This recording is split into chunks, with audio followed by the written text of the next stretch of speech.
what really, really, really has bothered me for years, they don't say it that much anymore. They used to have billboards and they used to have it on TV. Don't drink and drive, don't drink and drive, don't drink and drive. Well, by the time you drive, you're drunk. You don't know you're drunk. I mean, you may know you're drunk, but you don't have the cognitive ability to say, whoa, I'm plastered, I'm not going to drive. Okay, so a million years ago, I had a car at about 17 years old. And then I became a hippie. I used to party like it was 1964. So in the early 70s, we had a blast. We got high, which marijuana wasn't toxic then, and that's for another video. But I did take drugs, pills, and smoke, hash, and all that stuff. But I never got high and drove, because what I did is I left my car home. I knew I was going to party. I knew I was going to get high.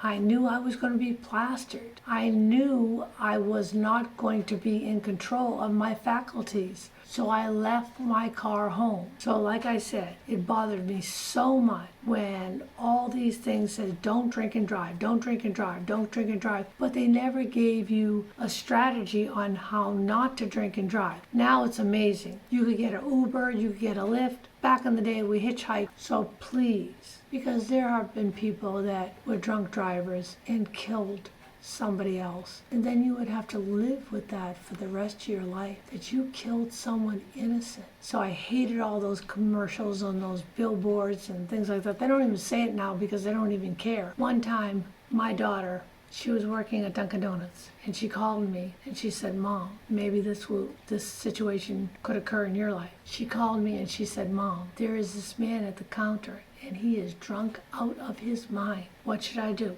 I said, what you should do is you should ask him for his keys and take his keys and leave a note in his pocket where his keys are, the address of the Dunkin' Donuts. Your keys are at Dunkin' Donuts and the address and the town. And I said, call him a cab. Ask him for his license. That way you find out where he lives. And as long as he gives it to you, don't take anything out of his pocket or anything like that. Ask him for his license and ask him if he would like to have a cab. And he was so wasted, he said, oh yes. And he actually had money in his wallet to pay for the cab. So he took a cab. And the next day he came in for his keys and he was very, very grateful. So please, like I say always, please share this. Share this with as many people as you know, because if you're the partying person, then your friends party too. Subscribe to the channel and thumbs up if you like this and if you learned, and also press the bell so you could hear it go ding, ding, ding. I don't know if you hear it or not. But thank you so much for listening.